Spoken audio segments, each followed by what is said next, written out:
À ses débuts, le cinéma c'était un plan, une minute, un concept amusant, et puis, progressivement, et de manière peu linéaire, le cinéma s'organise. De nombreuses découvertes sont faites, et les films constitués d'un seul plan d'une minute deviennent des œuvres plus complexes et plus réfléchies. Par exemple, en 1902, Le Voyage sur la Lune, court-métrage de 15 minutes de Georges Méliès, connaît un grand succès dans le monde. Face à cette aubaine, des industriels mais aussi des inconnus se lancent dans la course pour que le cinéma devienne un divertissement à part. À l'époque, le cinéma est un art populaire, plutôt destiné à un public peu fortuné. Aux États-Unis par exemple, les Nickelodeon, des petites salles aux tarifs très avantageux, connaissent un énorme succès. Même si le cinéma est muet, le film est loin d'être silencieux. La plupart des pays engagent des musiciens pour jouer en même temps que le film. Et c'est donc face à cet engouement que le cinéma se développe. En 1906, The Story of the Kelly Gang devient peut-être le premier long métrage de l'histoire. Finalement, la durée du long métrage se normalise grâce à un long métrage controversé à l'époque qui continue d'être polémique aujourd'hui. En 1915, naissance d'une nation de D.W. Griffith, qui raconte comment le Ku Klux Klan sauve les États-Unis des malfaisants noirs, est considéré comme le premier blockbuster d'Hollywood. Dans les années 1910, chaque pays a son propre cinéma. En Allemagne, le cinéma expressionniste est souvent considéré comme le début du cinéma fantastique. L'URSS de son côté est souvent considéré comme un cinéma technique basé sur l'expérimentation, qu'on ramène souvent à un film plus récent, Le Cuirassé Potemkin de Sergei Eisenstein.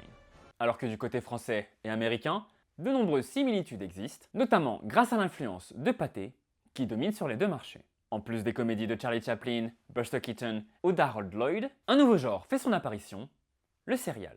Le serial, c'est l'ancêtre de la série. Les gens se déplacent mois après mois pour voir le nouvel épisode, comme dans Les Vampires. Finalement, deux autres pays de cinéma vont se développer dans leur coin et devenir radicalement différents des autres. Au Japon, le cinéma présente des films à l'image de leur culture, comme cet ancêtre des animés datant de 1917. La séance de cinéma est différente de l'Occident, et ce sont des benshi qui commentent le film en même temps pour le faire vivre au public. Encore plus inconnu de l'Occident, l'Inde devient un pôle de cinéma important avec des films très culturels. Le premier long métrage de fiction, Raja Harishchandra, est inspiré de la mythologie hindoue. Le cinéma muet continue de se développer et nous voyons les premières stars, mais aussi sex symboles de l'histoire du cinéma. Côté féminin, on peut citer Teda Bara ou Musidora, première femme fatale et vampe du cinéma, alors que chez les hommes, Rudolph Valentino est perçu comme le premier Latin lover. Le cinéma muet atteint une sorte d'apogée avec des films encore considérés comme des chefs-d'œuvre, comme L'Aurore, La Passion de Jeanne d'Arc ou encore Loulou.